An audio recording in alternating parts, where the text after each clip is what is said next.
Hi, I'm Natalie. 15 years of 60-hour weeks, 15 years of making sure every permit was filed, every client was happy, and every dollar was accounted for. 15 years of being the backbone while my brother got the handshakes and the credit. Then Dad handed him the keys to Brennan Sons Construction like I'd never existed. But here's what they didn't know. I owned 49% of everything they thought was theirs. Before we jump back in, tell us where you're tuning in from, and if this story touches you, make sure you're subscribed, because tomorrow, I've saved something extra special for you. The coffee in the Cedar Falls diner had gone cold 20 minutes ago, but I kept wrapping my hands around the ceramic mug anyway. My father Frank sat across from me in the cracked vinyl booth, his weathered hands folded on the table between us. At 68, he still carried himself like the foreman he'd been for decades. Shoulders broad enough to frame doorways, voice deep enough to cut through the noise of power tools and diesel engines. I thought this was going to be the conversation we'd been building toward for months, the one where he finally acknowledged what everyone in Cedar Falls already knew, that I was the one who'd transformed Brennan Sons from a struggling local contractor into the most respected construction company in 3 counties. The conversation where he'd ask me to step up officially, maybe even change the company name to reflect reality instead of tradition. Instead, Frank cleared his throat the way he did, before delivering bad news to clients. "Natalie, your brother Tyler's ready to take over the company." The words hit me like a sledgehammer to the chest, but I kept my expression neutral. 15 years in construction had taught me never to show weakness when the foundation shifted beneath your feet. Ready how? Frank's eyes didn't meet mine. He's been on the job sites, knows the crews, understands the work. It's time. I set the mug down carefully, my mind racing through everything Tyler actually knew about running Brennan Sons. He could frame a house and pour concrete, sure. He showed up to job sites with his hard hat tilted just right and his tool belt worn like a badge of honor. The crews liked him because he bought rounds at Murphy's Tavern after long days and never asked them to work weekends. But Tyler couldn't read a contract to save his life. He'd never negotiated with a city planning committee or convinced a nervous client that a 6-month delay was worth the quality we delivered. What about the financial side? I asked, keeping my voice level. The client relationships? The permit processes? Frank waved a dismissive hand. You'll help him transition. Show him the ropes. Show him the ropes. As if the past 15 years had been an extended internship instead of me building the infrastructure that kept us profitable. As if the digital filing system I'd created, the client database I maintained, and the vendor relationships I'd cultivated were just helpful suggestions Tyler could take or leave. And my role would be what, exactly? You'll stay on as office manager, handle the books, coordinate schedules. What you've always done. What I'd always done. The phrase echoed in my head as I stared at my father's face, searching for any recognition of what I'd actually accomplished. I'd negotiated the Henderson Mall renovation contract that brought in $800,000 last year. I'd designed the workflow system that cut our project completion time by 30%. I'd been the one burning the midnight oil in the company office, double-checking every detail while Tyler was home playing video games or out with his friends. But Frank saw none of that. To him, I was still the girl who'd started answering phones at 18 because I couldn't afford college. The reliable daughter who kept things running while the men did the real work. Dad, I said slowly, I've been running the operational side of this business for years. The client communications, the financial planning, the regulatory compliance. Tyler's never shown interest in any of that. Frank's jaw tightened, and I recognized the expression. It was the same one he wore when contractors questioned his authority on job sites. Tyler's a Brennan. The business has always gone to the oldest son. That's how my father did it, and that's how I'm doing it. The oldest son. Not the most qualified person, not the one who'd sacrificed weekends and holidays to make sure payroll cleared every Friday, not the one who'd sweet-talked building inspectors out of violations or convinced suppliers to extend payment terms during tight months. Just the oldest son, as if competence was determined by birth order and chromosome configuration. I felt something shift inside me, like a load-bearing wall finally acknowledging the cracks that had been spreading for years. When is this happening? Next month. We'll make the announcement at the company barbecue. Tyler's excited. Of course Tyler was excited. He was getting handed a profitable business without having to prove he could run it. Meanwhile, I'd be expected to train my replacement and smile while doing it. I excused myself to the restroom, where I splashed cold water on my face and stared at my reflection in the scratched mirror. 33 years old, dark hair perpetually escaping from ponytails, hands that bore permanent traces of sawdust and ink stains from reviewing contracts. I looked like what I was, a woman who'd spent her adult life building something she'd never be allowed to officially own. But that wasn't entirely true, was it? Walking back to the booth, I felt a calmness settle over me that had nothing to do with acceptance. Frank was checking his phone, probably reviewing the day's schedule I'd prepared for him that morning. He looked up as I slid back into my seat. "I need some time to process this," I told him. He nodded, relief flickering across his features. Frank had always been uncomfortable with emotional conversations, preferring the straightforward language of measurements and deadlines. "Take all the time you need, honey. This is what's best for the family business." Best for the family business. I almost smiled at the irony. That afternoon, I drove to the company office in the industrial district of Cedar Falls. The building itself was nothing impressive. A converted warehouse with concrete floors and fluorescent lighting, practical rather than beautiful. But it housed everything I'd built over the past 15 years. The project files organized by my color-coded system. The client relationship management database I'd designed from scratch. The financial records that showed exactly how much revenue each of my initiatives had generated. Pete Sullivan looked up from his desk as I walked in. At 52, Pete had been with Brennan Sons longer than anyone except Frank, and he'd watched me grow from the teenage girl who sorted invoices to the woman who negotiated million-dollar contracts. His graying beard couldn't hide the concerned expression that crossed his face. "Rough conversation with your old man?" he asked. News traveled fast in a company with 12 full-time employees. I wasn't surprised. Pete had already heard about Tyler's promotion, probably from Frank himself. What surprised me was the sympathy in Pete's voice. "How long have you known?" I asked. Pete leaned back in his chair, the springs creaking under his weight. "Frank mentioned it a few weeks ago, asked what I thought about Tyler taking over. And what did you think?" Pete was quiet for a long moment, choosing his words carefully. "Tyler's a good kid, solid worker. But running a business..." He shook his head. "That's different skills entirely." I appreciated Pete's diplomacy, but I needed more than that. "Be honest with me. Do you think he can do it? Without you keeping everything organized?" "Not a chance in hell." The bluntness was exactly what I needed to hear. Pete had no reason to lie. He was 3 years from retirement, and more interested in finishing strong than playing politics. If he thought Tyler couldn't handle the responsibility, it wasn't jealousy talking. It was experience. I spent the rest of the afternoon alone in my office, pulling files and reviewing documents I hadn't looked at in years. My original employment contract, signed when I was 18 and desperate for steady income. The revised agreement from 5 years later when Frank had finally acknowledged my contributions with a raise and the title of operations manager. And buried in a folder I'd almost forgotten about, the partnership agreement I'd signed 3 years ago. Frank had been having cash flow problems then. The economy was still shaky, and 2 major clients had defaulted on payments within the same month. We were facing the possibility of laying off half our crew and losing the commercial contracts that formed the backbone of our revenue. That's when I'd made the offer.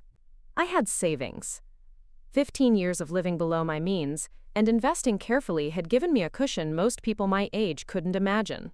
I offered to inject capital into the business in exchange for minority ownership. Not enough to challenge Frank's authority, just enough to keep us afloat and give me some protection if he ever decided family loyalty didn't extend to steady employment. Frank had been grateful then, almost tearful as he'd signed the papers that made me a 49% owner of Brennan Sons Construction. He'd promised it would be our secret, that he didn't want Tyler feeling like his inheritance was being threatened. Just a temporary arrangement, he'd said, until the business was back on solid ground. Except the business had never been more solid, and Frank had never mentioned buying back my shares. Maybe he'd forgotten about the agreement entirely, filed away with other paperwork he considered too boring to remember. Maybe he assumed I'd forgotten too. I hadn't forgotten anything. That evening, I drove home to my small house on Maple Street, a 1920s craftsman I'd bought and renovated myself using techniques I'd learned working alongside our subcontractors. The front porch needed new railings, and the kitchen could use updating, but it was mine. Every mortgage payment came from my own bank account. Every repair decision was my own to make. I poured myself a glass of wine and sat on the back deck, looking out at the garden I'd planted the previous spring. Tomatoes and peppers were just starting to ripen, and the basil was growing wild enough that I'd been giving bunches away to neighbors. There was something satisfying about nurturing things from seed to harvest, about seeing the results of consistent care and attention. The parallel wasn't lost on me. I'd been tending Brennan Sons the same way, nurturing growth and solving problems before they became crises. But unlike my garden, I wasn't being allowed to enjoy the fruits of my labor. Instead, someone else would claim credit for the harvest, while I was expected to keep doing the weeding. My phone buzzed with a text from Tyler. "Hey sis, Dad told me the news." Preparing and narrating this story took us a lot of time, so if you are enjoying it, subscribe to our channel. It means a lot to us. Now back to the story. So excited to work together on this. Can't wait to pick your brain about everything. Pick my brain. As if 15 years of expertise could be downloaded in a casual conversation over coffee. As if the relationships I'd built with clients and vendors were just talking points he could memorize and deploy at will. I didn't respond to the text. Instead, I opened my laptop and began making lists. Client contacts who worked primarily with me rather than Frank. Vendor relationships I'd cultivated personally. Projects I'd initiated that were still in development. Financial systems that existed primarily in my understanding rather than in documented procedures. It wasn't revenge I was planning. Not yet. It was inventory, a comprehensive accounting of what I'd built and what would remain if I chose to walk away. The picture that emerged was more dramatic than even I had expected. Brennan Sons looked successful from the outside, but the foundation was entirely dependent on my involvement. I was the one who remembered which city inspector preferred morning meetings and which clients needed hand-holding through the permit process. I maintained the relationships with 3 key subcontractors who gave us priority scheduling. I'd negotiated the insurance policies that kept our premiums manageable and the credit line that smoothed out seasonal cash flow fluctuations. More importantly, I was the only one who understood the software systems that managed our project timelines, tracked material costs, and generated the reports Frank used to make strategic decisions. I'd built those systems myself because the off-the-shelf options were either too expensive or too generic for our needs. They weren't just tools. They were the nervous system that kept the company functioning. As I worked through the night, mapping out the true scope of my contributions, I felt something I hadn't experienced in years. Not anger, exactly, but a kind of crystalline clarity. For 15 years, I'd been operating under the assumption that dedication and competence would eventually be rewarded, that Frank would eventually see past tradition and recognize reality. But Frank had just shown me exactly how much my contributions meant to him. In his mind, I was replaceable support staff, valuable enough to keep around but not important enough to acknowledge as a true partner in the business we'd built together. The sun was coming up by the time I finished my analysis, painting the sky in shades of orange and pink that reminded me why I'd never wanted to leave Cedar Falls, despite having opportunities in Portland and Seattle. This town was home, and Brennan Sons was supposed to be my legacy. But legacy isn't something you're given. It's something you create and protect. I made coffee and stood on my back porch, watching the morning light filter through the maple trees that gave my street its name. In a few hours, I'd go to the office and handle the daily crisis management that kept our projects on schedule. I'd smile when Tyler stopped by to discuss his plans for the company. I'd pretend this was all normal and expected. But I wouldn't be pretending for long. The next morning started like any other, except for the weight in my chest that felt like carrying concrete blocks upstairs. I arrived at the Brennan Sons office at 6:30, an hour before anyone else, the way I had for the past 8 years. The building sat quiet in the industrial district, surrounded by equipment yards and warehouses that housed the backbone of Cedar Falls commerce. I unlocked the front door and disabled the alarm system I'd installed 3 years ago after a break-in attempt. The code was my birthday, something Frank had chosen because he said it was easy to remember. Now it felt like irony. The coffee maker gurgled to life as I powered up the computers and pulled the daily reports I'd automated to generate every morning. Payroll summaries, project timelines, material delivery schedules, weather forecasts for our 6 active job sites. Information that would flow seamlessly to Frank's desk, Tyler's phone, and Pete's project management system, without anyone questioning where it came from or how it all coordinated so perfectly. I'd built this rhythm over years of trial and error, learning what information each person needed and when they needed it. Frank liked his overview printed on paper, old-school style, while Tyler preferred text updates he could scroll through during his commute. Pete wanted everything in the project management app, where he could cross-reference schedules with crew availability. But as I prepared the morning briefings, something felt different. Every task felt like I was examining it through a microscope, seeing not just what needed to be done, but who would do it when I wasn't here anymore. Because for the first time since I was 18 years old, I was seriously considering what life would look like without Brennan Sons Construction. Frank arrived at 7:15, nodding his usual good morning as he headed straight for his office. Through the glass partition, I watched him settle into his chair and reach for the stack of papers I'd placed there. Project updates, permit status reports, client communications summaries. He'd read through them while drinking his first cup of coffee, then spend the rest of the morning making decisions based on information I'd gathered, analyzed, and presented in the format he preferred. The irony wasn't lost on me that Frank made strategic choices using intelligence I provided, then excluded me from succession planning because I supposedly didn't understand the big picture. Tyler showed up around 8:20 after his official start time, but earlier than usual. He was trying, I'd give him that. His work boots were actually clean, and he tucked his shirt into his jeans instead of letting it hang loose over his tool belt. The effort was endearing in a way that made my chest tighten with complicated feelings. "Morning, Nat," he said, stopping by my desk with the kind of nervous energy that suggested he'd been rehearsing this conversation. "Got a few minutes to talk about transition stuff?" Transition stuff. As if transferring 15 years of operational knowledge could be handled like switching shifts at a restaurant. But I gestured toward the empty chair beside my desk, and Tyler settled in with the earnest expression he wore when he was trying to prove himself. "So Dad mentioned you'd help me learn the business side," Tyler began, pulling out a notebook that looked suspiciously new. "I was thinking we could start with the basics. Like, how do you keep track of all the projects and deadlines and stuff? How do you keep track?" The question revealed exactly how little Tyler understood about what I actually did. He thought project management was about keeping lists, not orchestrating the complex dance between suppliers, subcontractors, inspectors, and clients that kept our reputation intact and our cash flow positive. "It's not just tracking," I said, keeping my voice neutral. "It's understanding the dependencies between different elements. Knowing that if the Henderson project gets delayed by rain, it affects the Morrison timeline because we're using the same electrical subcontractor. Recognizing when a client is getting nervous and needs reassurance versus when they're genuinely unhappy and considering terminating the contract." Tyler scribbled notes, but I could see his eyes glazing over. He was looking for a simple system he could learn, not the intuitive understanding that came from years of watching patterns and building relationships. "Maybe you could show me the computer system?" he suggested, hopefully.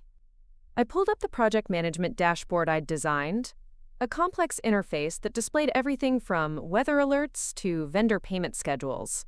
Tyler leaned forward, studying the screens with the same expression he wore when confronting electrical problems he couldn't solve. "This is all custom software you built?" he asked. "Built and maintain.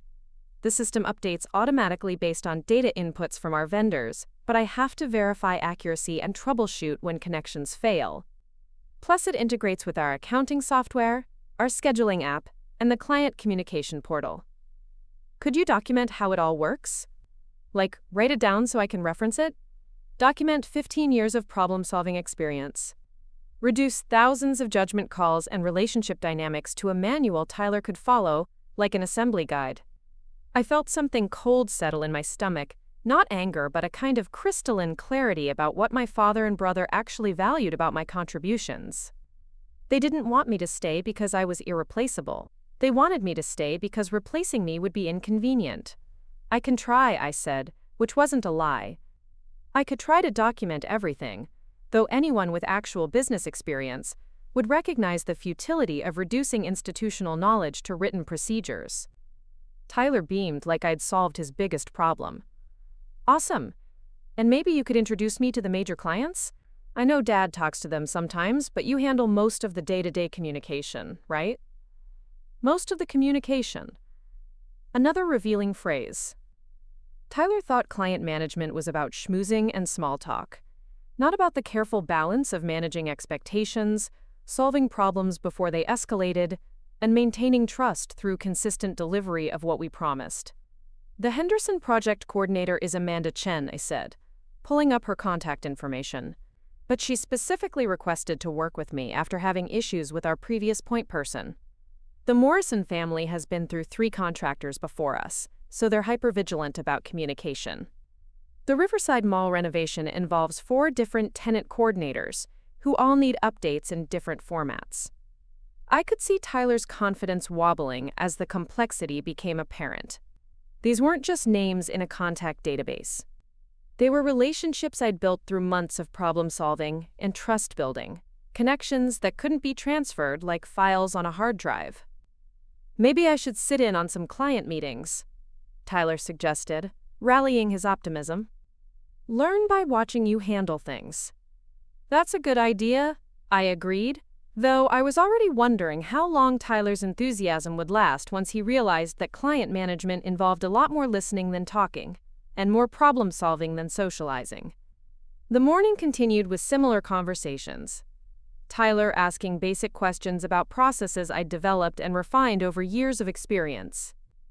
Me providing simplified explanations that barely scratched the surface of what was actually involved, both of us pretending this transfer of knowledge was feasible within any reasonable time frame. Around 11, Frank emerged from his office with a stack of contracts that needed review. This was routine. He'd initial the key terms, then I'd verify details, coordinate with our insurance company on coverage questions, and flag any unusual clauses that might cause problems during project execution. Natalie, can you handle these by lunch? Frank asked, dropping the stack on my desk. The Riverside people want everything signed by tomorrow. I nodded, already mentally cataloging the issues I'd need to resolve. The Riverside contract always included custom liability clauses that required consultation with our attorney. Their project manager preferred digital signatures, but their parent company required physical documents for contracts over $500,000. The permit timeline was aggressive, which meant I'd need to coordinate with 3 different city departments to expedite approvals. Details that Frank trusted me to handle without supervision because I'd proven my competence over years of successful project execution. Details that Tyler had never been exposed to because they happened behind the scenes, in the boring administrative work that kept the exciting construction stuff possible. I spent the next 2 hours working through contract terms, making calls, sending emails, and cross-referencing schedules. It was the kind of meticulous work that required sustained attention and deep knowledge of our capabilities, client expectations, and regulatory requirements. Work that Tyler had never shown interest in learning, probably because it looked like paperwork instead of the hands-on problem-solving he preferred. By the time I finished the Riverside contracts, Tyler had left for a job site inspection with one of our crew supervisors. Frank was in his office making calls to subcontractors about scheduling conflicts. Pete was updating project timelines based on material delivery delays. The office hummed with productive activity, all of it coordinated through systems I'd designed and relationships I maintained. But for the first time in years, I found myself wondering what would happen if these systems stopped working.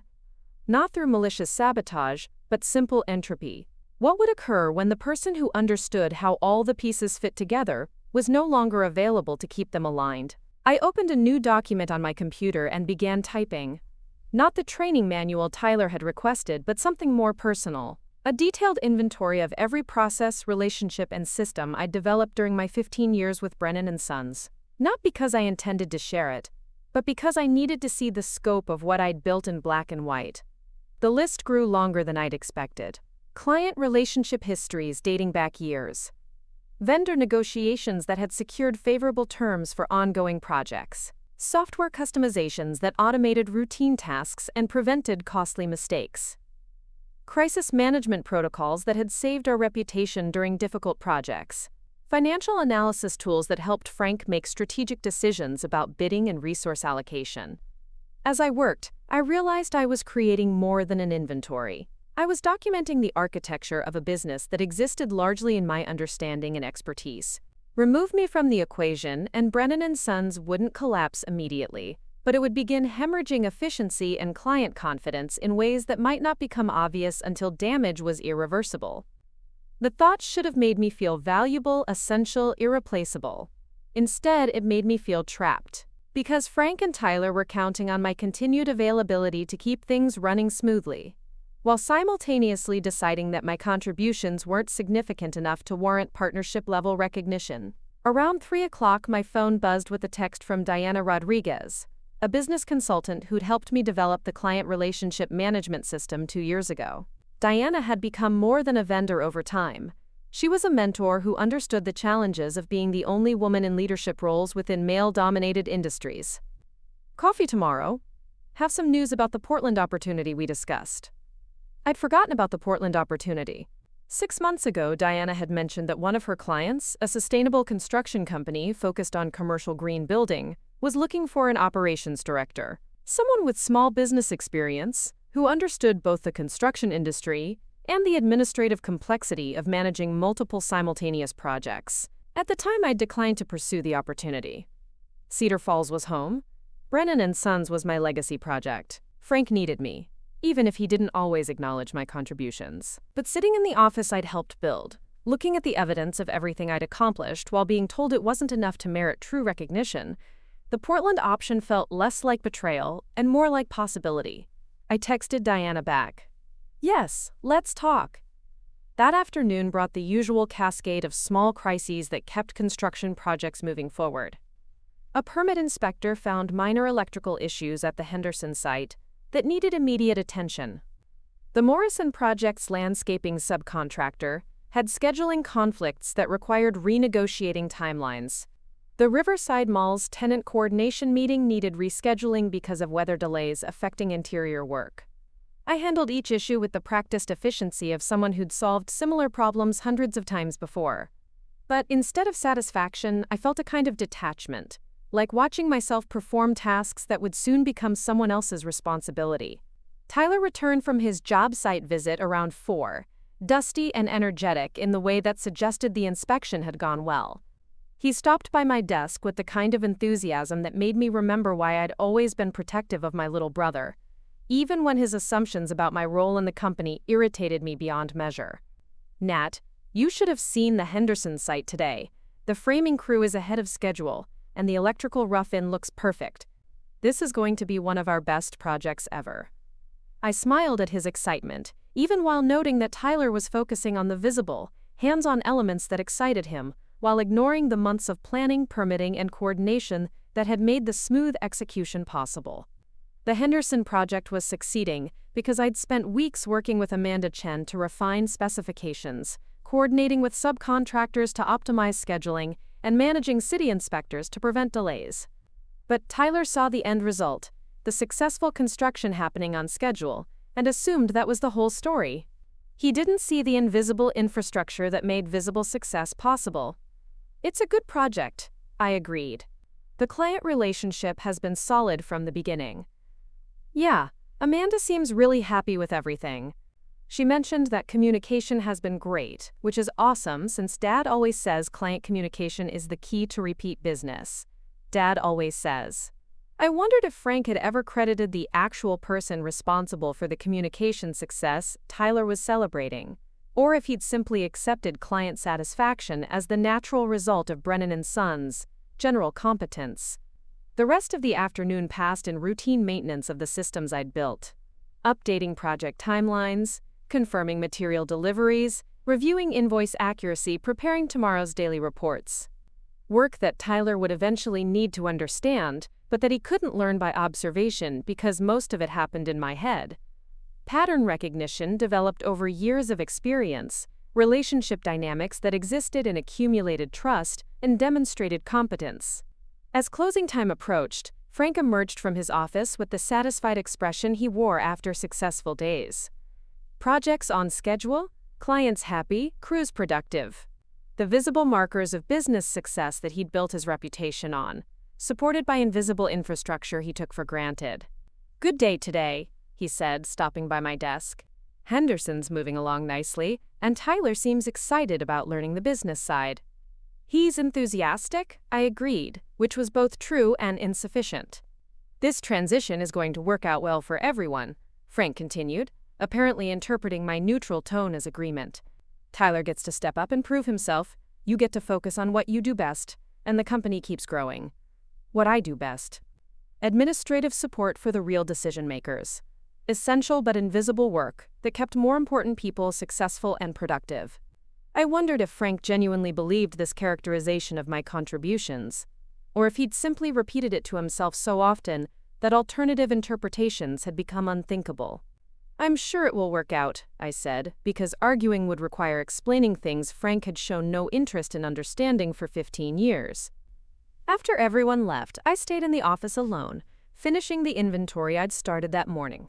The document had grown to 23 pages of detailed descriptions, covering every aspect of how Brennan Sons actually functioned beneath its surface appearance of straightforward construction work. Reading through what I'd written, I felt a mixture of pride and sadness that caught me by surprise. Pride because I had built something genuinely impressive, a comprehensive system that had transformed a small local contractor into a regional player with an excellent reputation and consistent profitability.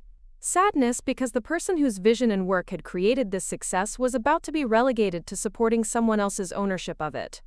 But also something else, a kind of quiet determination that reminded me of the feeling I'd had at 18, when I'd first convinced Frank to hire me. Back then, I'd been determined to prove myself capable of more than anyone expected. Now, at 33, I was realizing that proving myself might require a different kind of stage. I saved the document, backed it up to cloud storage, and locked my desk drawer where I kept the partnership agreement that made me a 49% owner of everything Frank was planning to give to Tyler. Tomorrow, I'd meet with Diana and learn about the Portland opportunity, not because I'd decided to leave Brennan Sons, but because I needed to understand what alternatives looked like. For 15 years, I'd operated under the assumption that loyalty and competence would eventually be rewarded. But Frank had just shown me exactly how much my contributions meant to him in terms of long-term recognition and partnership. Maybe it was time to explore what my contributions might mean to someone else. Diana Rodriguez had chosen a small cafe on the outskirts of Cedar Falls, far enough from downtown that we wouldn't run into anyone from the construction community. She was already seated when I arrived, nursing a latte and scrolling through emails on her tablet. At 45, Diana had the kind of professional polish that came from years of consulting with companies across multiple industries, but she'd never lost the directness that made her such an effective problem solver. "You look like someone who's been doing a lot of thinking," she said as I settled into the chair across from her, skipping pleasantries in the way that had made our working relationship so productive. "Frank's giving the company to Tyler," I said without preamble. "Next month. Official announcement at the company barbecue." Diana's expression didn't change, but she set down her cup with careful precision. "And your role in this transition?" "Office manager. Help Tyler learn the ropes. What I've always done, according to my father." "What you've always done." Diana repeated the phrase with the kind of dry irony that suggested she understood exactly what Frank meant versus what I'd actually been doing for the past 15 years. "Did you remind him about your partnership stake?" The question hit like cold water. Diana was one of the few people who knew about my 49% ownership, having helped me structure the legal documentation when I'd invested my savings to keep the company afloat. She'd also been the one to warn me that minority partnerships could be complicated when family dynamics were involved. "He's forgotten," I said.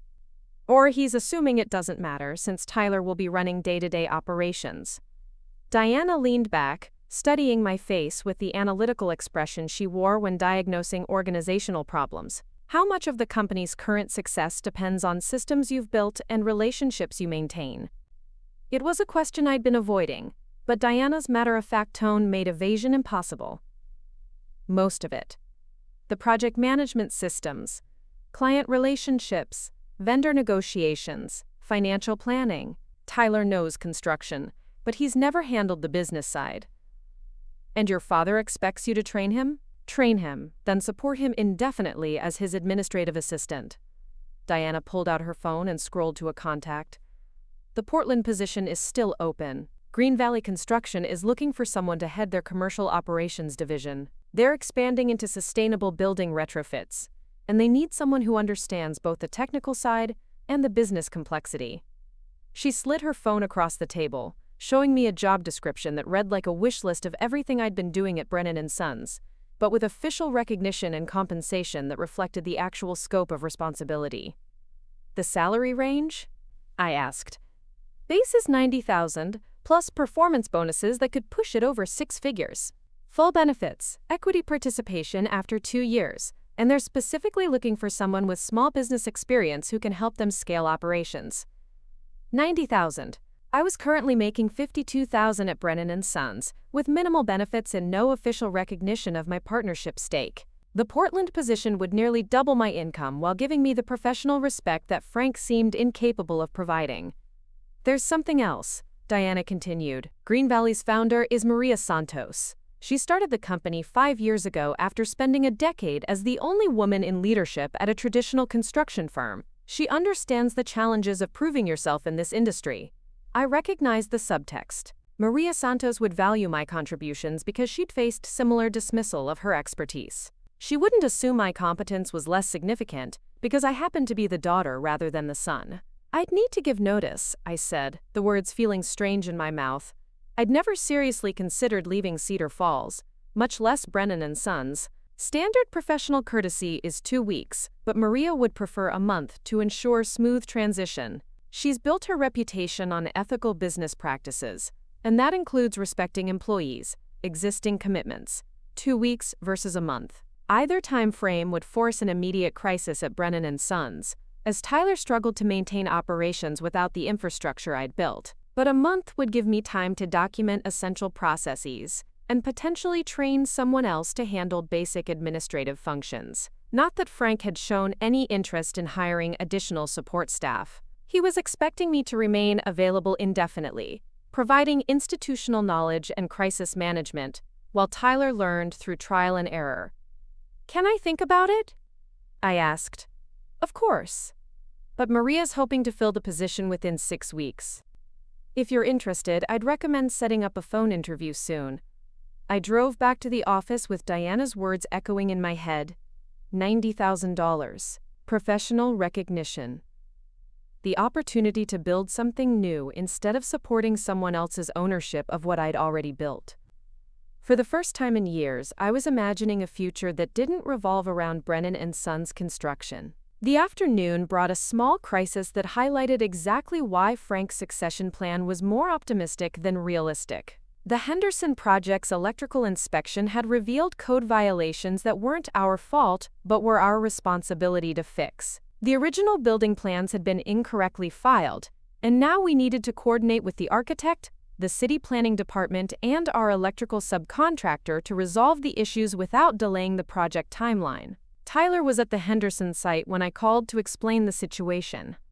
I could hear heavy machinery in the background, the sounds of productive construction work that made problems like permit discrepancies seem like minor irritations rather than potential project killers. Can't we just fix the electrical and move on? Tyler asked, his voice carrying the impatience of someone who preferred solving problems with tools rather than paperwork. Not without updated permits. If we proceed with work that doesn't match approved plans, we could face stop work orders, fines, and liability issues if there's an accident. How long will permits take? Normally 2 weeks, but I have a relationship with Sandra Kim in the planning department. She might be able to expedite it to 1 week if I explain the situation properly. Great. Handle it however you think best. Handle it however I think best. Tyler's casual confidence in my ability to solve regulatory problems was both gratifying and frustrating.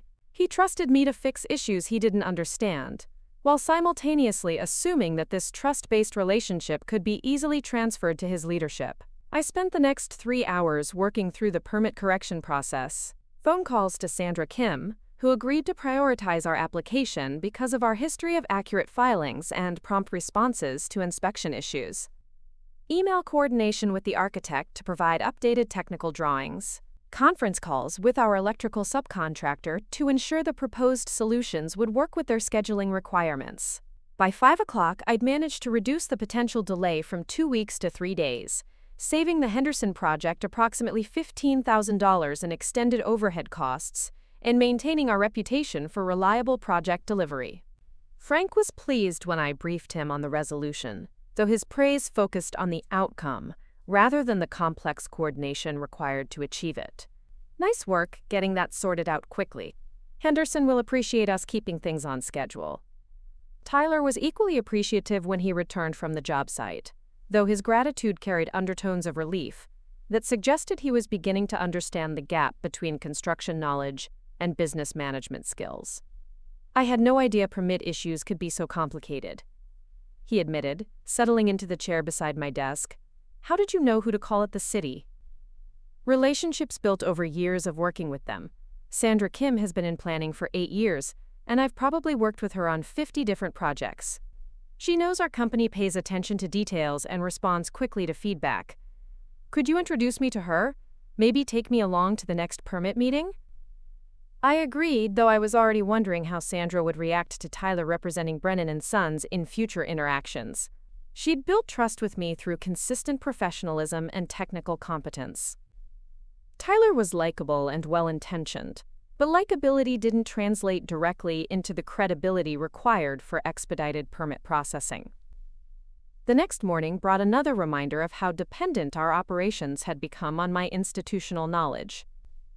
Pete Sullivan approached my desk with a concerned expression and a stack of invoices from Morrison Plumbing, one of our key subcontractors. "These numbers don't look right," Pete said. "They're billing us for materials that should have been included in their original quote." I reviewed the invoices, cross-referencing them with the original contract I'd negotiated with Morrison 6 months earlier. The billing was technically correct, but it reflected a verbal modification I'd agreed to when unexpected site conditions required additional materials. "It's legitimate," I explained. "We hit bedrock 18 inches higher than the soil report indicated, which meant Morrison had to redesign the drainage system. I authorized the additional materials because the alternative was a 2-week delay while we brought in excavation equipment." Pete nodded, but his expression remained troubled. "That kind of verbal authorization should go through Frank or Tyler, don't you think?" The question contained multitudes. Pete wasn't challenging my judgment. He'd worked with me long enough to trust my decision-making. But he was recognizing that my informal authority to make cost-impacting decisions might not survive the transition to Tyler's leadership. "You're right," I said. "Going forward, Tyler should handle those authorizations." But even as I agreed, I was calculating the implications. Tyler wasn't familiar with our standard contracts, our relationships with subcontractors, or the cost-benefit calculations that went into decisions like approving additional materials versus accepting schedule delays. He'd need to learn these judgment calls through experience, which meant mistakes that would cost time, money, and potentially damage relationships with contractors who'd grown accustomed to working with someone who understood their constraints and capabilities. The phone rang before I could pursue that thought further. Amanda Chen from the Henderson project, calling with updates on the permit resolution and timeline adjustments. "Natalie, I wanted to thank you for handling the electrical issue so quickly. My management was concerned about delays, but your coordination kept us on track." "Just doing my job," I replied, though I was conscious that Tyler was listening to the conversation from his desk across the office. "I know, but it's rare to work with contractors who can navigate regulatory problems this efficiently. Most companies would have thrown up their hands and blamed the original plans."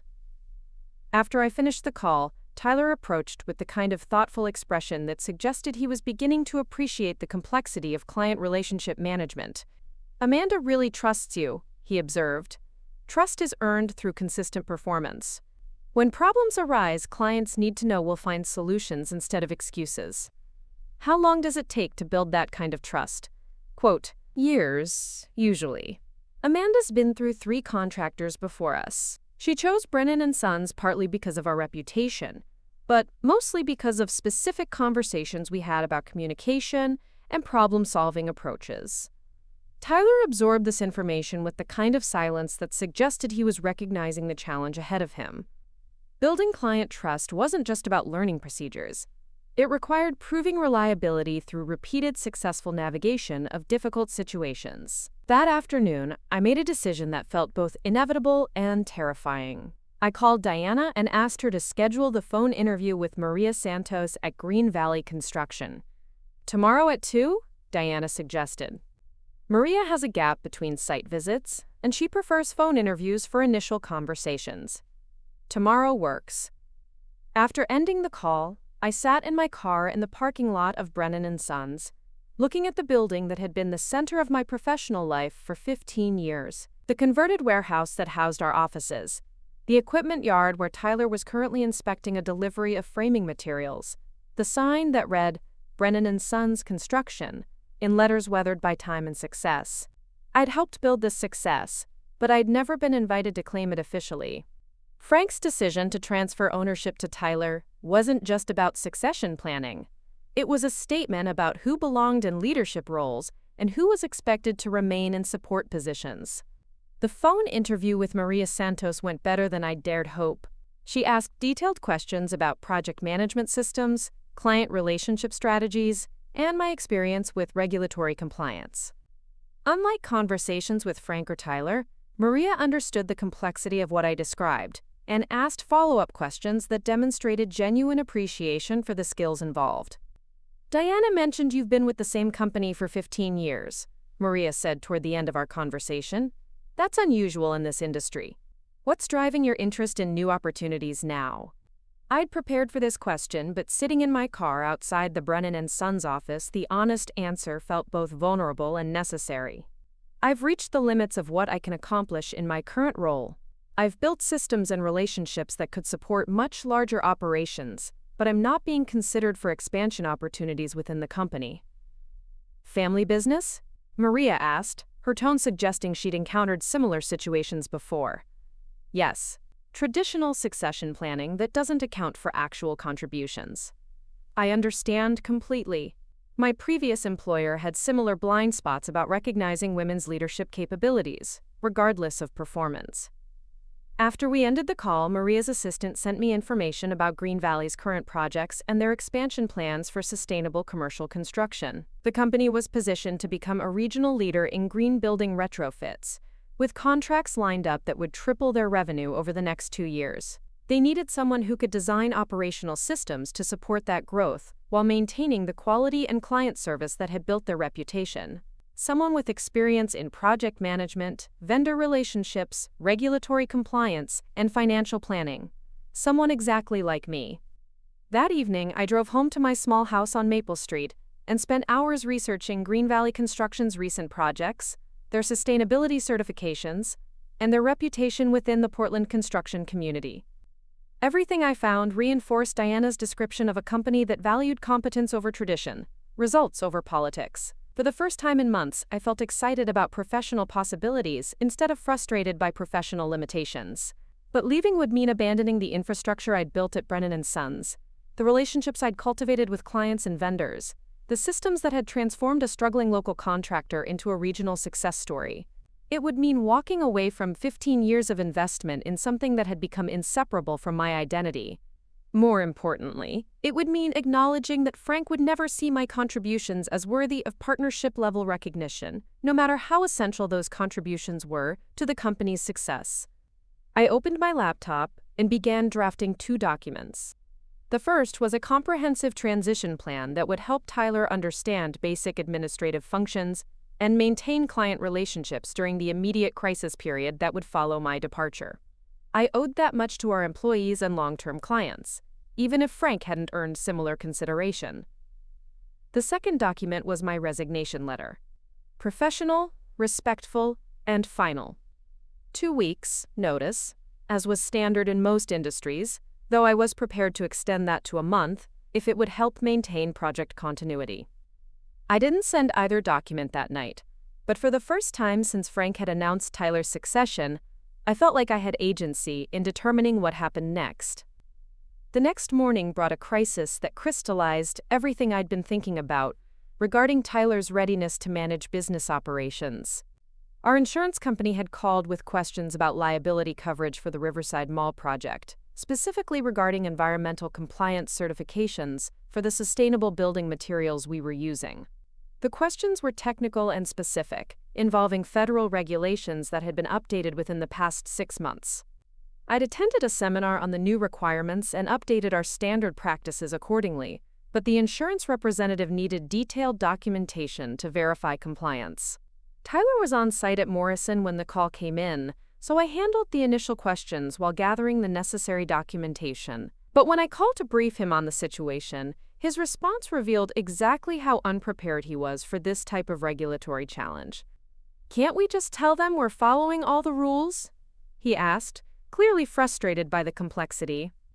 "They need specific documentation showing which materials meet which standards, plus verification that our subcontractors are certified to work with those materials. It's not enough to be compliant. We have to prove compliance in formats that satisfy both insurance requirements and federal regulations. How long will that take?" 3 days to compile everything properly, assuming I can reach all the relevant subcontractors and material suppliers for verification statements. Tyler was quiet for a moment, and I could hear the background noise of construction work continuing while he processed the implications. What happens if we can't provide the documentation? Insurance coverage could be suspended for this project, which would trigger contract violations and potential liability exposure. We'd also face reputation damage with the client and possibly other insurance carriers. "Okay, handle it however you need to. Let me know if you need anything from my end. Handle it however you need to." The same phrase Tyler had used for the Henderson permit crisis, delivered with the same confident assumption that I would solve problems he didn't understand well enough to contribute meaningfully to their resolution. After ending the call, I sat staring at my computer screen where the resignation letter waited in draft form. Tyler's casual delegation of complex problems illustrated exactly why Frank's succession plan was unrealistic. Tyler was a competent construction worker, but managing business operations required skills he hadn't developed and didn't seem eager to learn beyond a superficial level. Frank was expecting me to remain available indefinitely to handle these situations, while Tyler took credit for successful project outcomes and received recognition as the company leader.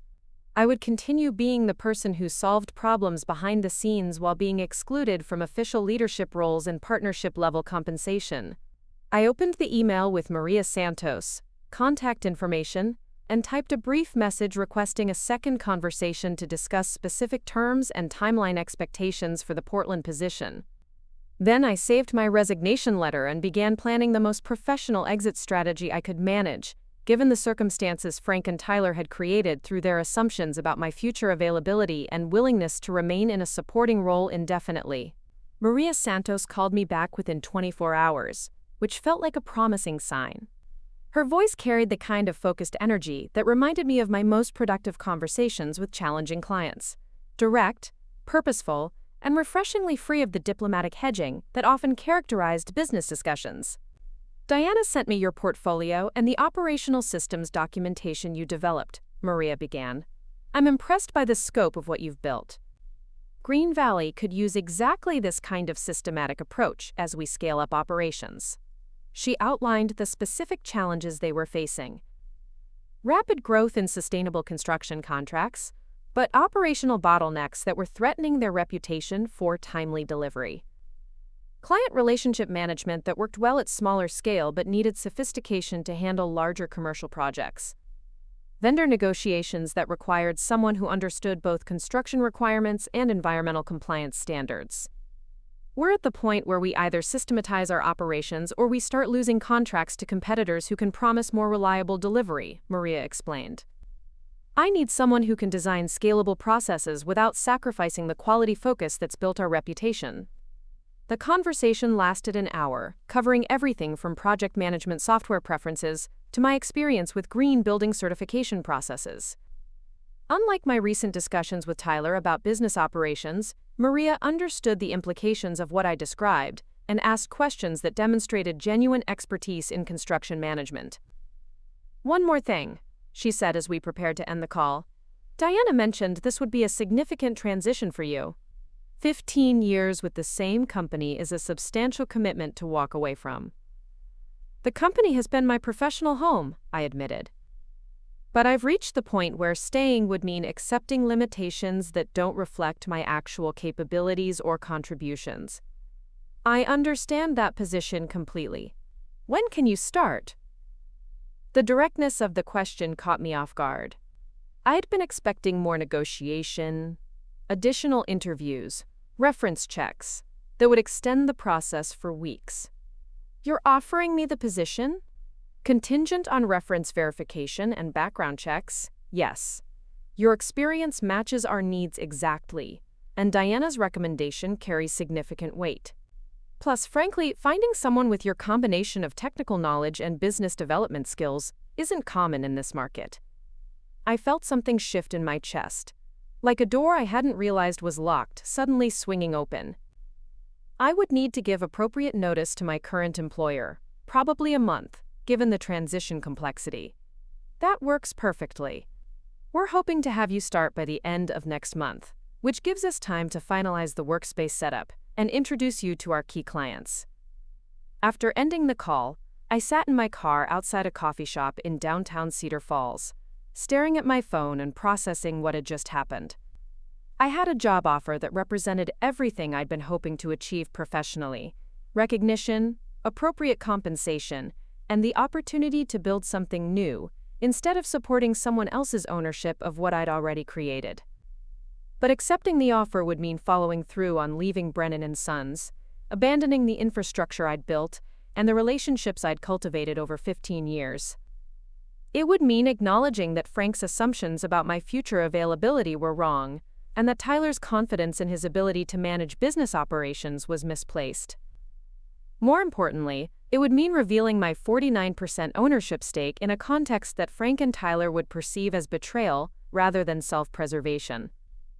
I drove back to the Brennan Sons office with a strange mixture of excitement and dread, knowing that the next few weeks would fundamentally change everything about my professional life and family relationships.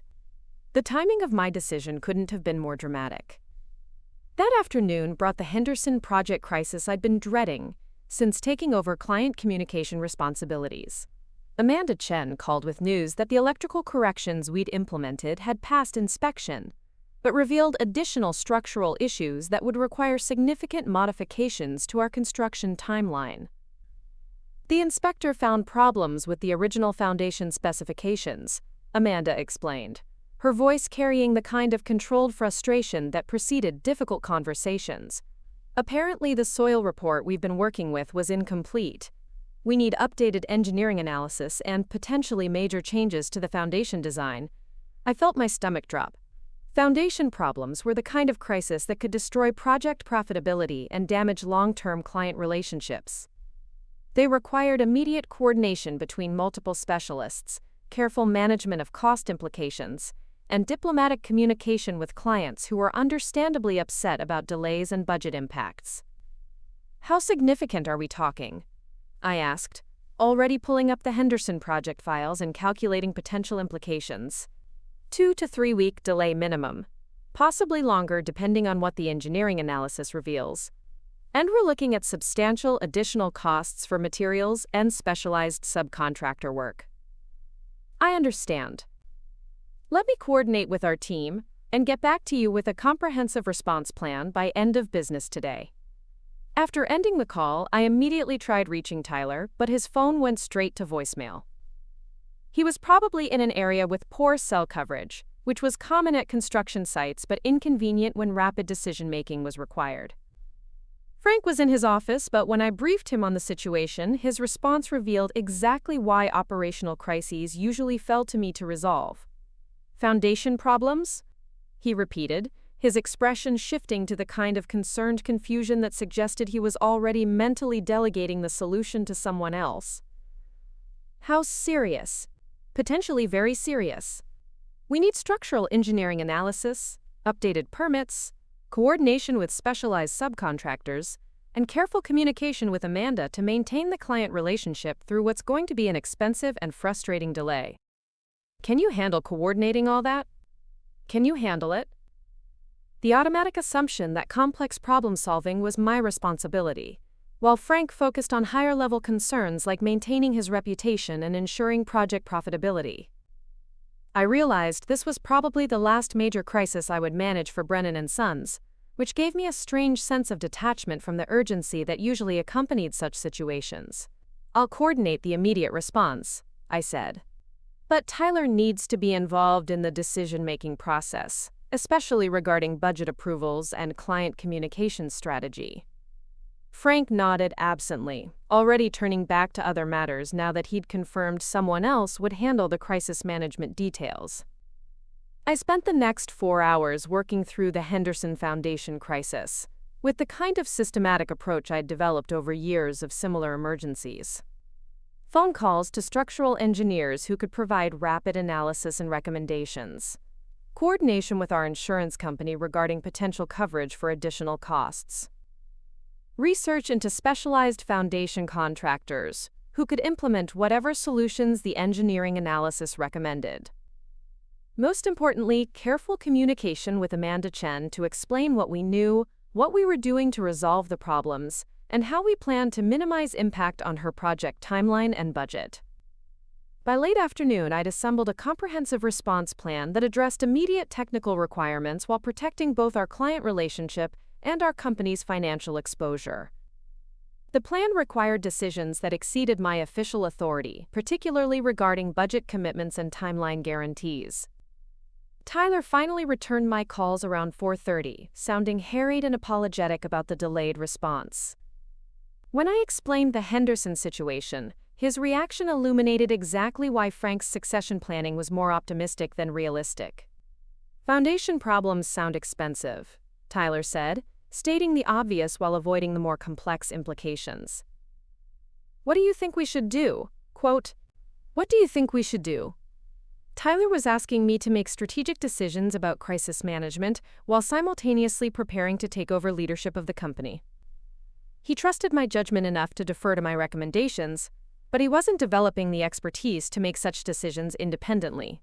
We need to approve immediate engineering analysis, which will cost about $8,000. We also need to authorize preliminary work by specialized subcontractors, which could run $15,000 to $20,000 depending on what the analysis reveals. The alternative is losing the client and facing potential legal liability for project delays. That's a lot of money. Yes, but losing Henderson would cost much more in terms of reputation damage and potential lawsuit exposure. Plus, they're our reference client for similar commercial projects. Tyler was quiet for a moment, and I could hear construction noise in the background as he processed the implications of authorizing significant unbudgeted expenses based on problems that weren't technically our fault but were definitely our responsibility to fix. Okay, do whatever you think is best. Just keep me posted on how much it's costing. Do whatever you think is best. The same delegation of complex decision-making that characterized Tyler's approach to every business challenge that couldn't be solved with construction tools.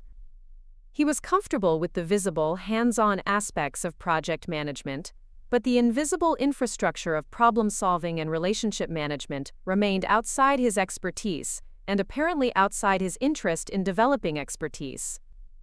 I authorized the engineering analysis and began coordinating with specialized contractors, knowing that these decisions would commit Brennan Sons to significant expenses that Tyler didn't fully understand, and Frank wouldn't scrutinize as long as the crisis got resolved without damaging the company's reputation. But as I worked through the technical and financial details, I was also mentally calculating what would happen when Tyler faced similar crises, without my availability to manage the coordination and decision-making processes. How would he handle client communication during expensive delays? How would he evaluate trade-offs between immediate costs and long-term reputation protection? How would he maintain relationships with specialized contractors he'd never worked with before? The Henderson crisis would probably be resolved successfully because I was still available to handle the complex coordination required.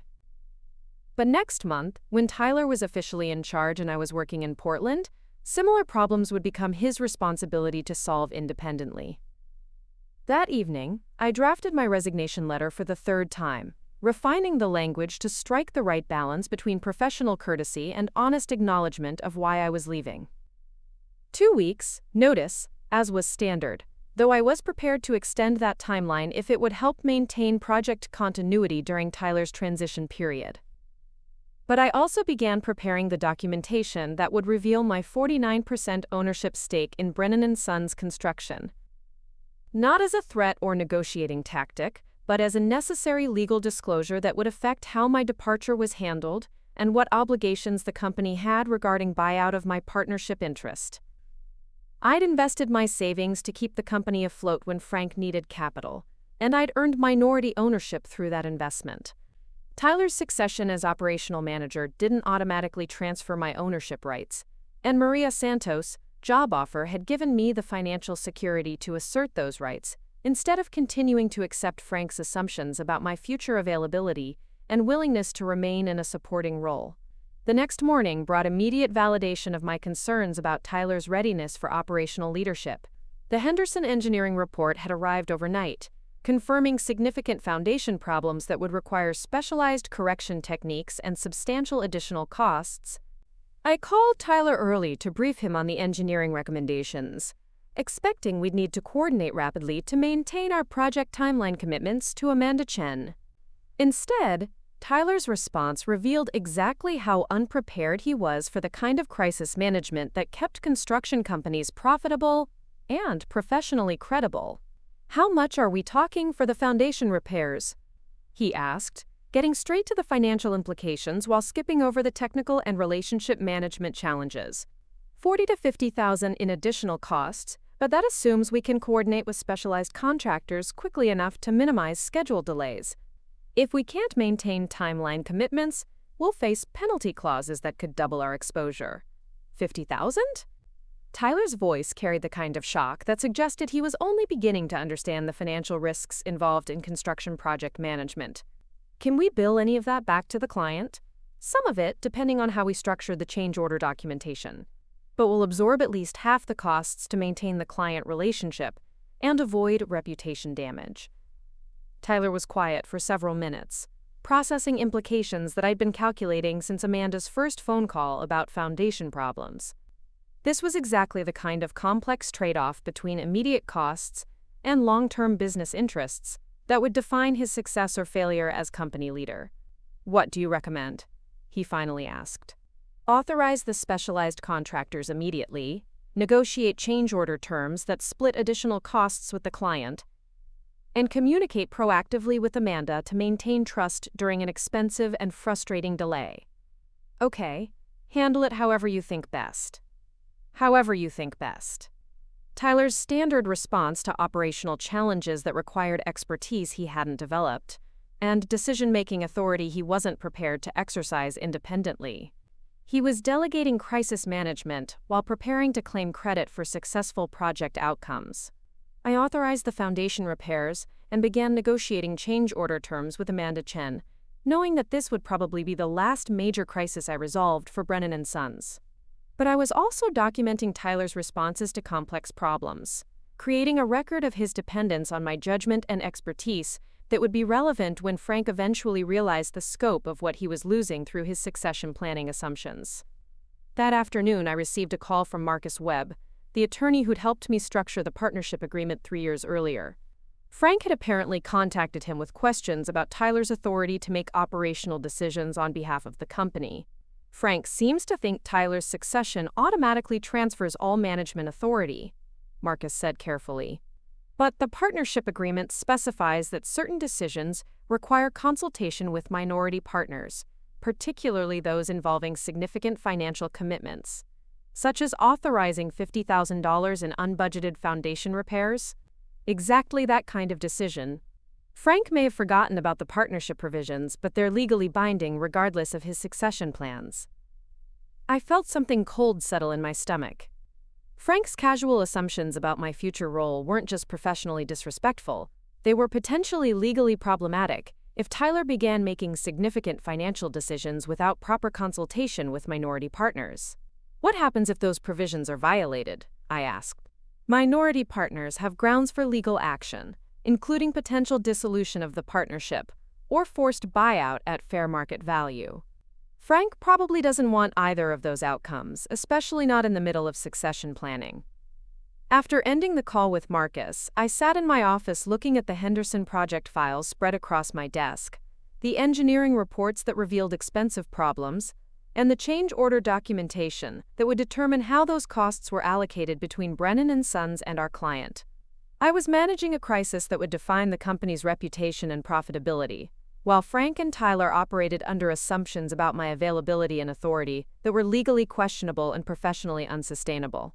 It was time to schedule the conversation that would change everything.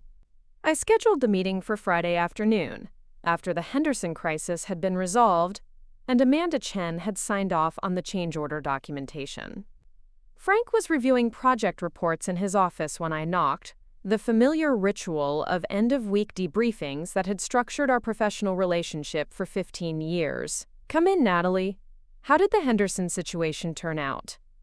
"Foundation repairs are approved and scheduled. We'll absorb $28,000 in additional costs, but we maintained the client relationship and avoided penalty clauses." Amanda was actually impressed with how quickly we identified solutions and coordinated specialized contractors. Frank nodded approvingly, already mentally filing the Henderson problem under successfully resolved, without examining too closely the decision-making processes that had achieved that resolution. This was the pattern that had defined our working relationship. I handled operational complexity. He received reports on favorable outcomes. "That's exactly the kind of problem-solving that makes this company successful," he said. "Clients know they can count on us to handle unexpected issues professionally." "About that," I said, settling into the chair across from his desk, "I need to discuss my role in the company's future operations." Frank's expression shifted slightly, the kind of subtle wariness that suggested he was anticipating a conversation about compensation or official title changes. Requests he'd deflected successfully for years by emphasizing family loyalty and long-term stability over immediate recognition. "Tyler's going to need time to learn the business side," Frank said preemptively. "Your experience will be invaluable during his transition period. I've received a job offer from Green Valley Construction in Portland. Operations director position, substantially higher compensation, equity participation after 2 years." The words landed like stones dropped into still water. Frank's face went through several expressions: surprise, confusion, and finally a kind of paternalistic disappointment that suggested he viewed my job search as betrayal rather than professional development. "Portland is expensive," he said finally. "Higher salary doesn't necessarily mean better quality of life. The position would nearly double my current income, plus benefits and official recognition of the management responsibilities I've been handling informally. You've always been well compensated here. Plus you have job security and family connections that can't be replaced." Job security. As if accepting a supporting role indefinitely, while watching someone less qualified claim credit for my work represented security rather than professional stagnation. Frank genuinely seemed to believe that family relationships should outweigh career advancement considerations. "I haven't made a final decision," I said, which was technically true, though I'd already accepted the position in principle. "But I need to understand what staying would look like in terms of official recognition and compensation." Frank leaned back in his chair, fingers steepled in the gesture he used when evaluating complex bid proposals. "What exactly are you looking for?" "Partnership-level recognition of my contributions. Official leadership role in business operations. Compensation that reflects the actual scope of my responsibilities." "Partnership?" Frank's voice carried the kind of surprise that suggested the possibility had never occurred to him. "Natalie, this is a family business. Partnership involves ownership stakes, legal responsibilities, long-term commitments that go beyond employment relationships." I pulled the folder from my briefcase and placed it on his desk without comment. The partnership agreement we'd signed 3 years earlier. The legal documentation that made me a 49% owner of Brennan Sons Construction. Frank opened the folder slowly, his expression shifting from confusion to recognition to something approaching shock as he reviewed documents he'd apparently forgotten existed. "This was a temporary arrangement," he said finally. Emergency capital injection during cash flow problems. I assumed you understood it would be restructured once the company was financially stable. The agreement doesn't specify any timeline for restructuring. And the company has been financially stable for 2 years now, with no discussion of modifying the partnership terms. Frank studied the documents more carefully, probably remembering the circumstances that had led to my investment. The defaulted payments from major clients, the potential layoffs, the loan applications that had been denied because the company's debt-to-equity ratio was too high for conventional financing. I'd offered to inject capital not because I expected ownership, but because I couldn't bear watching the company I'd helped build collapse due to circumstances beyond anyone's control. The partnership stake had been Frank's suggestion, his way of providing some protection for my investment while maintaining family control of day-to-day operations.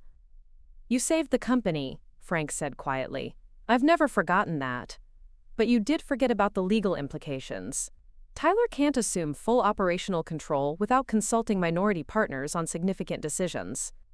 The Henderson repairs, for example, required approval that exceeded his current authority." Frank closed the folder, his expression cycling through implications he was only beginning to understand. Tyler's succession planning had been based on assumptions about my availability and willingness to remain in a supporting role, but the partnership agreement created legal obligations that complicated those assumptions.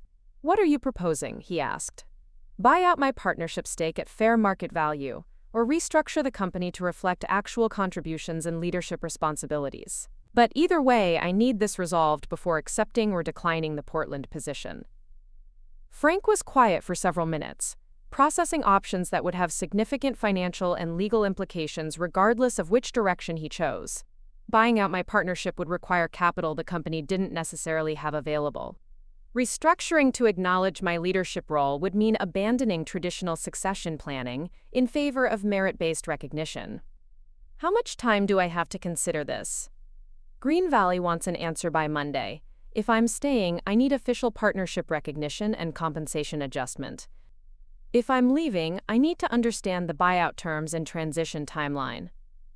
After I left Frank's office, I drove home feeling strangely calm, despite the magnitude of what I'd just initiated. For 15 years, I'd operated under the assumption that competence and loyalty would eventually be rewarded with appropriate recognition. Frank's reaction to the Portland opportunity had clarified exactly how he viewed my professional value. Essential for operations, but not important enough for ownership-level acknowledgement. Saturday morning brought a phone call that confirmed my suspicions about how Frank was processing our conversation. Tyler's voice carried the kind of confused concern that suggested he'd received an incomplete briefing on the situation. "Dad mentioned you're considering a job in Portland," Tyler said. "I thought we were going to work together on the transition planning. The transition planning assumed I would remain available indefinitely in a supporting role. I need to understand what staying looks like in terms of official recognition and compensation. But your family, we've always been able to work things out." Family. Tyler was invoking the same emotional leverage that Frank had used, as if family relationships should override professional development considerations. Neither of them seemed to understand that family dynamics had created the problem rather than providing the solution. "Tyler, do you know about the partnership agreement I signed 3 years ago?" Silence on the other end of the line. Tyler clearly hadn't been informed about my 49% ownership stake, which meant Frank's succession planning had been based on incomplete information about the company's legal structure. "What partnership agreement?" I explained the circumstances that had led to my capital investment, the legal documentation that established minority ownership rights, and the consultation requirements for significant operational decisions. Tyler listened without comment, though I could hear him processing implications that were apparently new information. "So you actually own half the company?" he asked finally. 49%. Not enough to override majority decisions, but enough to require consultation on major financial commitments. Dad never mentioned that. Of course, Frank hadn't mentioned it. He'd probably hoped the partnership would remain a technicality that didn't interfere with traditional succession planning. But my job offer had forced acknowledgement of legal realities that couldn't be ignored indefinitely. "Tyler, you're a skilled construction worker, but managing business operations requires expertise you haven't developed yet. The Henderson crisis is a perfect example. You trusted me to handle complex coordination and decision-making because you didn't have the experience to manage those problems independently. I'm willing to learn. Learning takes time, and clients won't wait for you to develop expertise through trial and error. Amanda Chen chose Brennan Sons because of our reputation for professional competence, not because she wanted to mentor inexperienced management. Tyler was quiet for a long moment, apparently recognizing the accuracy of what I was describing. He was enthusiastic and well-intentioned, but enthusiasm didn't translate directly into the complex judgment calls required for successful business operations. What would you need to stay? He asked. Official recognition as operations partner, with authority and compensation that reflect actual responsibilities. Your role would be project management and client relations, which better matches your interests and experience. And if Dad won't agree to that? Then I accept the Portland position and we work out buyout terms for my partnership stake. Sunday afternoon brought a family meeting that felt like a culmination of tensions that had been building for years. Frank, Tyler, and Carol gathered in the kitchen of the house where I'd grown up, surrounded by familiar comforts that couldn't mask the fundamental disagreements about my professional value and future role. Carol had apparently been briefed on the situation, because she opened with the kind of emotional appeal that suggested she understood the stakes involved. Natalie, this family has always supported each other through difficult times. Walking away now would hurt everyone. I'm not walking away from family. I'm making a professional decision based on career opportunities that recognize my actual contributions. But Green Valley doesn't know you the way we do. They might not appreciate your dedication and work ethic. Carol was trying to frame leaving as a risk rather than an opportunity, emphasizing the security of known relationships over the uncertainty of professional growth. It was the same argument Frank had used, delivered with maternal concern instead of paternalistic disappointment. They offered me the position because they recognize exactly the expertise and experience I've developed. Maria Santos understands construction operations management because she's built a successful company using those skills. Frank cleared his throat, indicating he was ready to address the business implications we'd discussed Friday afternoon. I've reviewed the partnership agreement with Marcus Webb, he said formally. You're right about the consultation requirements for major decisions. Tyler's succession planning needs to account for minority partner rights. Tyler shifted uncomfortably, apparently realizing that his assumption of full operational control was more complicated than anyone had explained to him previously. What does that mean practically? He asked. It means Natalie has legal standing to challenge operational decisions that exceed normal management authority. Buyout of her partnership stake would eliminate those complications, but that requires capital we don't have readily available. What about restructuring the partnership? I asked. Frank was quiet for several seconds, weighing options that would significantly change the company structure he'd assumed would transfer seamlessly to Tyler's control. Restructuring would mean acknowledging you as operations partner, with authority over business development, client relations, and financial planning. Tyler would handle project management and crew supervision, which better matches his experience. And compensation? Partnership-level compensation, plus profit sharing based on performance outcomes. Tyler looked between Frank and me, apparently recognizing that the conversation had moved beyond his comfort zone into territory he wasn't prepared to navigate independently. Would I still be considered the successor? He asked. You'd be project management partner, responsible for the construction side while Natalie handles business operations. Joint leadership structure instead of single successor hierarchy. It wasn't what Tyler had expected, but it was more realistic than Frank's original succession plan. Tyler was genuinely skilled at construction management, but he'd never shown interest in developing the business expertise required for overall company leadership. I need to think about this, Tyler said. So do I, Frank added. This represents a fundamental change in how we've structured the company. I stood to leave, recognizing that they needed time to process alternatives they'd never considered seriously, before my Portland job offer forced the conversation. I need an answer by tomorrow morning. Green Valley is expecting my final decision by Monday afternoon. That evening, I received a call from Pete Sullivan, who'd apparently heard about the partnership discussions through the efficient communication network that existed among longtime employees. Heard you might be leaving us for Portland, Pete said without preamble. I'm considering my options. Company won't be the same without you handling the business side. Tyler's a good kid, but he doesn't know what he doesn't know about operations management. Pete's assessment matched my own observations about Tyler's readiness for independent leadership, but hearing it from someone with no emotional investment in the outcome was somehow reassuring. Frank's considering partnership restructuring that would acknowledge my actual role in the company. About time. You've been running operations for years while other people took credit. Portland would probably be a good opportunity, but I'd hate to see you go. Monday morning arrived with the kind of crystalline clarity that suggested important decisions were about to become irreversible. Frank called at 8 o'clock, his voice carrying the formal tone he used for significant business communications. Natalie, can you come in early? Tyler and I have discussed the partnership restructuring, and we'd like to present a formal proposal. I arrived at the office to find Frank and Tyler waiting in the conference room with documents spread across the table. Marcus Webb was there as well, which suggested they'd worked through the legal implications more thoroughly than I'd expected. We're prepared to offer full operations partnership, Frank began.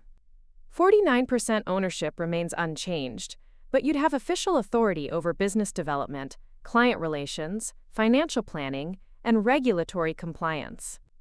Tyler would manage construction operations and crew supervision. Compensation? Base salary of $75,000, plus profit sharing that could reach 6 figures depending on company performance. Full benefits, official partnership recognition, and decision-making authority that reflects your actual responsibilities. It was a substantial offer, close to what Green Valley had proposed, but with the advantage of building on relationships and systems I'd already developed. Frank and Tyler had apparently recognized that acknowledging my contributions officially was preferable to losing my expertise entirely. What about decision-making processes for major operational changes? Joint approval for expenditures over $25,000, client contract terms that exceed standard parameters, and strategic planning decisions that affect company direction. You'd have authority to make routine operational decisions independently. Tyler leaned forward, his expression serious but not resentful. I realized I've been assuming I could learn the business side while managing construction operations, but the Henderson situation showed me how complicated coordination can be. This structure lets me focus on what I'm actually good at while you handle what you've already been doing. I reviewed the partnership documentation Marcus had prepared, noting that it addressed most of the authority and recognition issues that had driven my consideration of the Portland opportunity. Official acknowledgement of my role, appropriate compensation, and legal protection for decisions I'd been making informally for years. But it also meant staying in Cedar Falls, working with family dynamics that had required a job offer from Portland to force recognition of my actual contributions. Frank and Tyler had made the offer because losing my expertise would damage the company, not because they'd independently recognized the inadequacy of their original succession planning. I need a few hours to consider this, I said. I drove to the same coffee shop where I'd met Diana Rodriguez, sitting in my car and weighing opportunities that represented fundamentally different visions of my professional future. The Portland position offered the excitement of building something new with people who'd specifically sought my expertise. The partnership restructuring offered security and recognition within systems I'd already developed, but with family dynamics that might continue to complicate decision-making processes. At noon, I called Maria Santos to explain the situation honestly. My current employer has offered partnership recognition that addresses most of my concerns about advancement opportunities, I said. I wanted to discuss this with you before making a final decision. I appreciate your honesty. Family business partnerships can be complicated, but if they're acknowledging your actual contributions and providing appropriate authority, that might be the best outcome for everyone. You're not upset about the timing? Disappointed, because we were excited about working with you, but not upset. Professional opportunities sometimes develop in unexpected ways. If the partnership doesn't work out as expected, please keep Green Valley in mind for future considerations. After ending the call with Maria, I sat in the parking lot of the coffee shop where this whole process had begun, thinking about the choice between known challenges and unknown opportunities. Frank and Tyler's offer represented genuine recognition of my value, but it had required external pressure to force that acknowledgement. I called Frank at 2 o'clock. I'm accepting the partnership restructuring, I said, with one additional condition.